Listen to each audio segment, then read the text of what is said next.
vous êtes comme moi, vous avez sûrement dû fêter la victoire de Trump en pensant que votre bague allait aller littéralement au nirvana. Malheureusement, des mois après, c'est toujours pas le cas et je comprends tout à fait que ça puisse démoraliser. Dans cette vidéo, on va justement essayer de comprendre pourquoi le marché ne pump pas et essayer de comprendre ce que sont ces fameux plans de Trump, s'il veut vraiment faire rentrer le marché dans une récession ou si au fond ce n'est qu'un passage avant ces magnifiques explosions de prix qu'il nous a promis. Mais avant de commencer, n'oublie pas de t'abonner et de laisser un petit like, même un commentaire si jamais tu as une question, ça me fait toujours très plaisir. Tout d'abord, ce qu'il faut comprendre, c'est que Trump n'a pas toujours été pro-crypto. Sur ce tweet que vous voyez datant de 2019, il est très clairement contre les cryptos, il les qualifie de monnaie illégale, volatile et qui ne servent qu'à blanchir de l'argent. Cependant, ça, c'était avant. Aujourd'hui, le marché a beaucoup évolué et est devenu accessoirement, on peut le dire, un peu plus sérieux, même si je vous l'accorde, avec tous les mèmes qu'on a eu, on en est vraiment plus sûr. En tout cas, aujourd'hui, il est censé être pro-crypto à mort. Trump est quelqu'un de pragmatique et il voit la crypto comme une opportunité stratégique de faire face à la concurrence chinoise, qui eux s'y sont déjà mis depuis un bon petit moment. En plus, au-delà de ça, la crypto est plutôt quelque chose de droite. Et Trump est justement du parti des républicains, donc de droite. Avec toutes les valeurs que prône le Bitcoin, de la liberté, etc., ça peut être considéré comme anti-gouvernemental carrément, mais ça reste des idées plutôt de droite. En plus de ça, son entourage proche soutient activement la crypto. En particulier Elon Musk, qui est vraiment devenu son confident. En plus de ça, on va pas se mentir, notre petit Trump, il devait se faire élire. Et la crypto, ça représente quand même pas mal de monde dans le monde et surtout aux États-Unis pour Trump. C'est pour ça que lors de sa campagne, afin de réunir le vote des personnes qui apprécient la crypto, il a fait toute une quantité de promesses. Premièrement, créer une réserve nationale en conservant les bitcoins saisis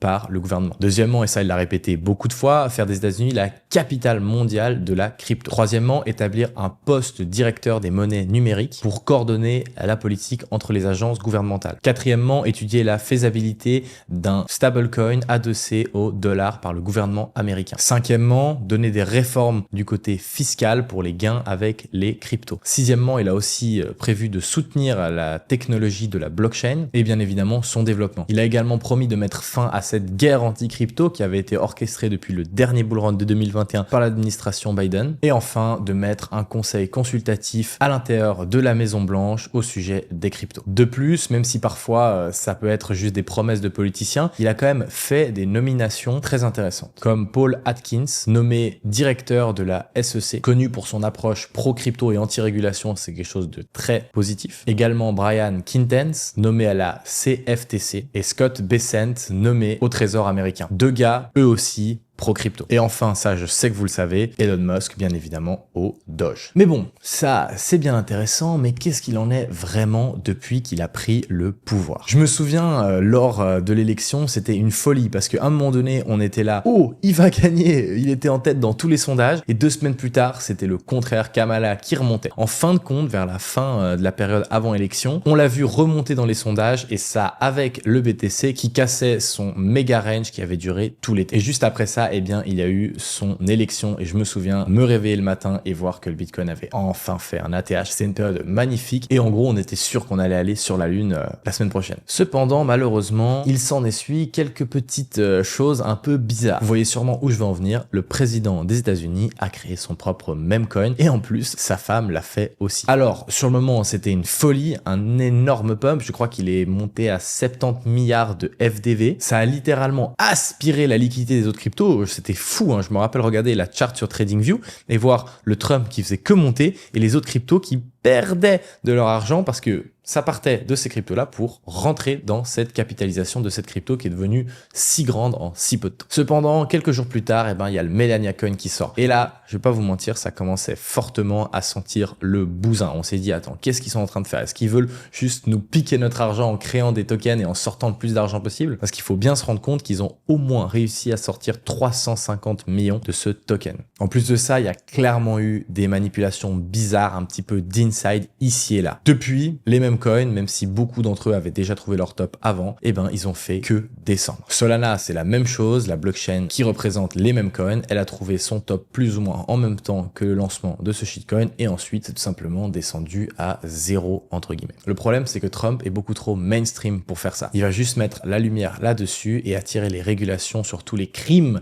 qui ont été commis sur les mêmes coins durant tout ce cycle. Le truc, c'est que depuis qu'il arrive au pouvoir, il a pas seulement fait ça. Il a aussi fait beaucoup de tweets qui parlent de crypto, comme ceux que vous pouvez voir à l'écran, dont un où il annonçait une réserve stratégique des États-Unis sur ADA, XRP et Solana, sans même parler du Bitcoin et l'Ethereum. Il a corrigé ça juste après, il a dit BTC et Ethereum seront dedans. Mais c'était assez drôle à voir sur le moment, car on a vu ces trois alts exploser, BTC et Ethereum ne pas bouger et ensuite suivre. Le problème, c'est que juste après ça, ils ont annoncé ce qui paraît être l'événement le plus gros sur la crypto jamais organisé, c'est-à-dire une réunion à la Maison Blanche avec Trump et plein d'immenses acteurs de l'écosystème comme Vitalik Buterin, comme CZ, comme Brian Armstrong, comme Michael Saylor, etc., etc. Et dans cette réunion, malheureusement, ce qu'il a été annoncé, c'est qu'une réserve stratégique pour Bitcoin allait bien avoir lieu, mais ça n'allait pas être les Américains qui allaient payer pour acheter des BTC, mais plutôt que le gouvernement allait holder les 200 000 BTC qu'ils avaient saisis dans les dernières années. Alors dans le principe, je vous l'accorde, c'est quand même plutôt positif,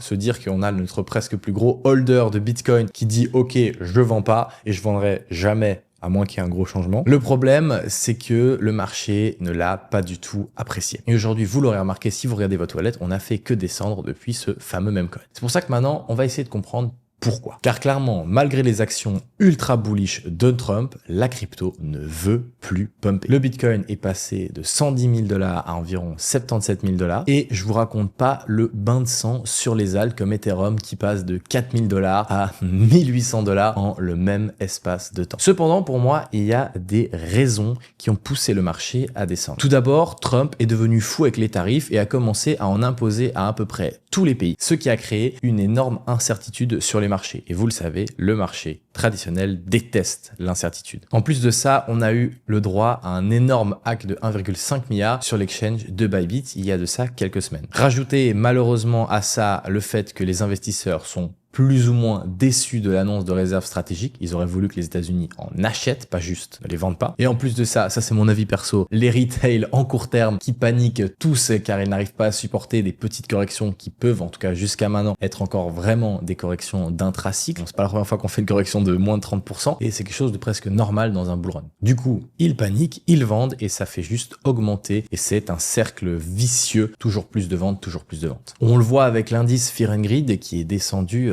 à moins de 32 alors que le Bitcoin est encore à plus de 80 000 $. C'est assez extraordinaire. Tous ces facteurs économiques externes combinés à des attentes trop grandes de nous, les investisseurs crypto, eh bien, ça a tout simplement créé ce local top qu'on est en train de vivre actuellement. Cependant, il faut comprendre quelque chose. D'après moi, Trump est quelqu'un qui est sur le long terme. Clairement, malgré les fluctuations actuelles, Trump a posé d'excellentes bases pour la crypto dans la capitale du monde, les États-Unis. En plus de ça, on a enfin eu cette création de réserves stratégiques, ce qui montre que le gouvernement le plus puissant au monde accepte et montre clairement qu'il est pour la crypto. Et ça, c'est sans compter qu'on a quand même 200 000 bitcoins qui ne vont pas être vendus. Et ça, mine de rien, il faut aussi le prendre en compte. Et ça, c'est sans vous parler de toutes les personnes qui ont été nommées à des postes très importants au gouvernement des États-Unis pour travailler sur les cryptos, ne pas mettre des horribles régulations qui ont empêché les alts d'évoluer durant le dernier bear market, et en somme, les protéger pour un futur un peu plus radieux. Pour moi, malgré les fluctuations actuelles, Trump mise très clairement sur une adoption solide mais progressive des cryptos, ce qui renforcera durablement la stabilité à l'échelle nationale et à l'échelle institutionnelle. Pour moi, en fin de compte, ce n'est qu'une question de temps avant que les conditions macroéconomiques redeviennent positives et que Bitcoin finisse par pricer